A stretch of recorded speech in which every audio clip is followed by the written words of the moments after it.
안녕하세요. 새하루사입니다. 주사 피부염을 앓고 있을 때 임신을 하면 어떻게 될까요? 저는 연년생 아이 둘을 키우고 있어요. 그래서 10달의 임신 기간이 2번 있었어요. 과연 주사 피부염을 앓고 있을 때 임신을 하면 어떻게 될까요? 저는 임신을 해도 피부엔 큰 차이가 없을 거라고 생각했었는데요. 완전 땡! 결론부터 말씀드릴게요. 제가 주사 피부염을 앓고 있던 11년 중 가장 피부가 안 좋았던 시기가 바로 임신 기간이었어요. 제가 다른 영상에 썸네일에도 올려두었었는데 사람의 피부가 이렇게까지 안 좋아질 수 있나 싶을 정도의 얼굴이었어요. 바로 사진을 보여드릴게요.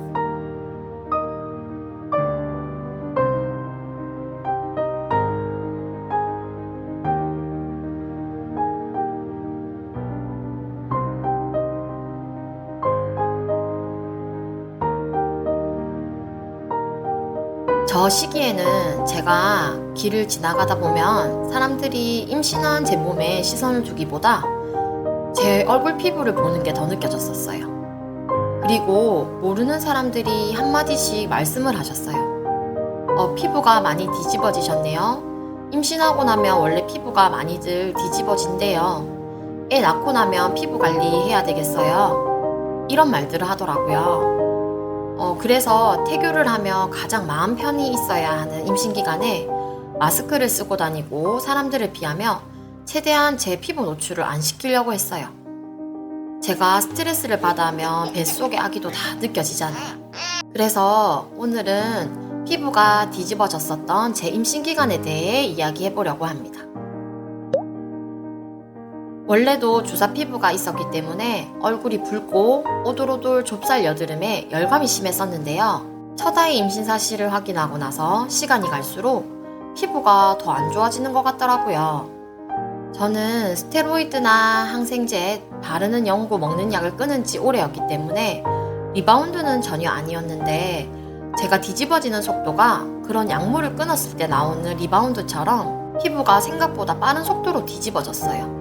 얼굴은 더 붉어지고 좁쌀 여드름이 더 생겼고 열감도 심해졌었죠.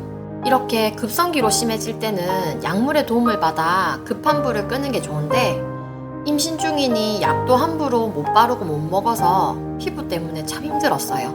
이걸로 분만 휴가를 미리 들어갈 수도 없고 임신 후 출산까지 약 8, 9달을 더 일해야 하는 상황이었기 때문에 출근할 때까지 제 얼굴 트러블을 가리기 위해서 화장을 더 두껍게 했었어요. 임신했으니 누가 내 피부가 안 좋다고 생각해도 상관없어. 임신 기간 동안은 남들의 시선 따위는 참고 견뎌보자. 이런 생각을 하려고 노력했지만 쉽지가 않더라고요. 돌이켜 생각해보면 임신이라는 이유로 좀 당당해지지 못했던 제 모습이 속상하기도 하고 한편으론 피부 트러블이라는 게 칭찬받고 행복해야 할 한 사람의 임신 기간을 정말 우울한 시간으로 바꾸게 할 만큼 정말 무서운 질환인 것 같아요. 보통 임신을 하면 호르몬의 변화로 정상적인 피부를 가지고 계신 분들도 피부가 뒤집어짐을 많이 경험한다고 해요. 특히 임신 초기에 많이들 뒤집어진다고 하더라고요. 임신 중에 생기는 여드름은 프로게스테론 호르몬의 증가와 피지 분비량의 증가로 인해 발생하고요. 피지 분비량이 증가하고 모공이 막히면서 염증도 발생하기 쉬워진다고 해요.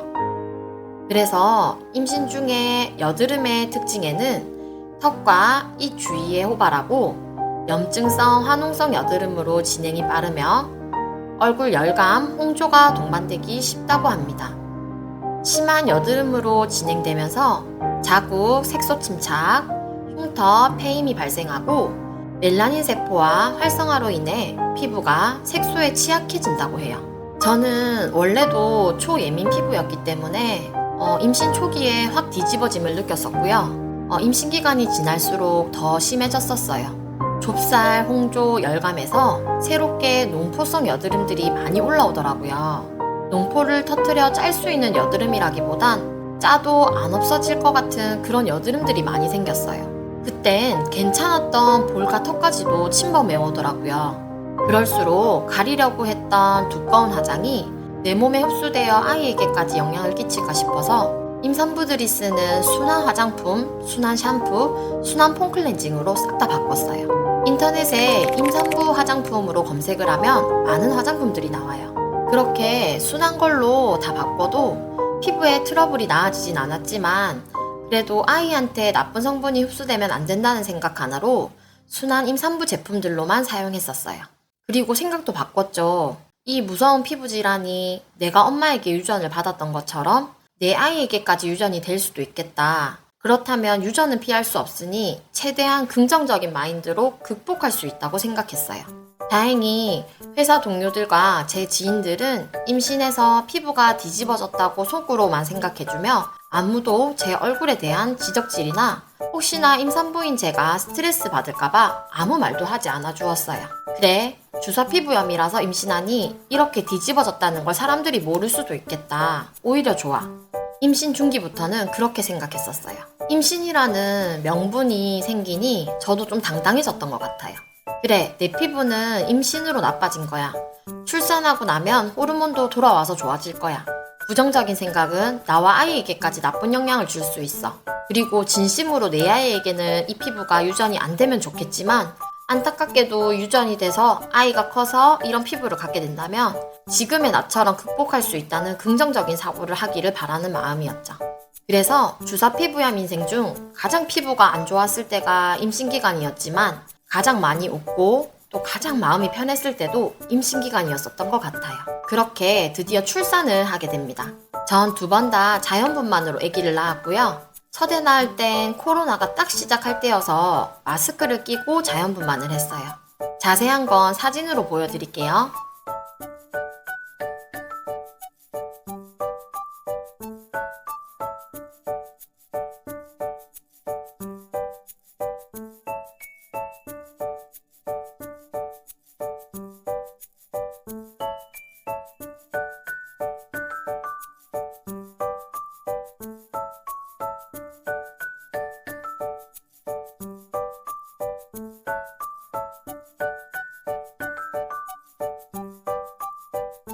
실제로 보시면 더 붉었던 피부예요. 둘째 때는 실핏줄이 다 터져서 반점들이 얼굴 전체를 뒤집었답니다. 그렇게 출산을 할 당시에도 피부가 딱히 좋아지는 거 없이 아이를 낳으며 힘을 줘서 피부가 더 안 좋아 보였어요. 그리고 출산을 하고 나면 병원에서 염증 생기지 말라고 항생제를 3일분을 주세요. 그 약의 정확한 이름은 기억이 안 나지만 첫째, 둘째, 출산 2번 다 그 항생제를 먹었는데 드라마틱하게 피부가 좋아지더라고요. 좁쌀도 들어가고 붉은기도 좋아졌어요. 물론 약 때문에 좋아진 거니까 약 끊고 나니 다시 붉었던 피부로 바로 돌아오더라고요. 그렇게 입원을 해 있다가 퇴원을 하고 조리원을 갔는데요. 조리원에 있을 때도 첫째 때도 둘째 때도 같은 조리원을 썼었는데 다 같이 둘러앉아 새끼 식사를 산모들 모두 함께 해야 하는 곳이었어요. 피부가 많이 붉어져 있던 저는 얼굴을 마주하고 식사하는 게 정말 힘들어서 따로 먹고 싶었지만 그래도 아기만 생각하며 꿋꿋이 밥을 먹었어요. 아마 그 당시에 다들 붉어진 제 피부를 보고 많이 놀라셨을 것 같아요.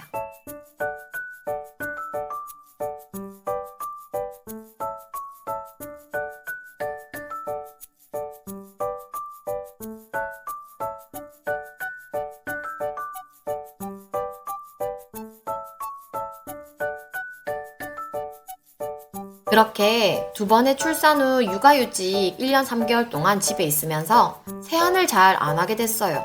아이를 키우다 보니까 잠잘 시간도 부족한데 씻을 시간은 더 없고 집 밖에 자주 나가질 않으니 더 안 씻었던 것 같아요. 근데 참 신기하게도 안 씻으니까 피부가 점차 나아지더라고요. 그리고 며칠간 너무 안 씻은 날이 있으면 물로만 세안을 해주었는데 갈수록 피부가 나아졌어요. 그때 제가 깨달았던 교훈이 세안을 자주 하지 말자 하더라도 물 세안을 하자였습니다. 피부 상태에 따라 다르겠지만 저처럼 피부가 한꺼풀이 벗겨진 것 마냥 붉었던 피부에는 어떠한 자극도 안 주도록 하는 행동이 제일 잘 맞았던 것 같아요.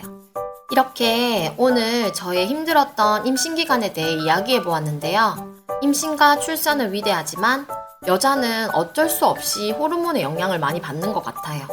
제가 그 당시에도 호르몬의 노예다 이런 말을 많이 했었거든요. 여러분 그거 아세요? 임신하면 겨드랑이도 검게 변해요. 이 현상도 호르몬의 변화로 인해 발생하는데요.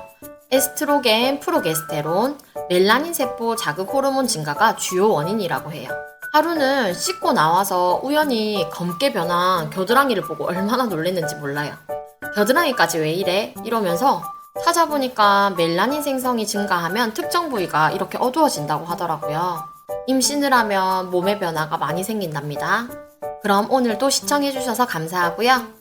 모두 주사 피부를 극복하는 그날까지 저 세아로사가 열심히 응원하겠습니다.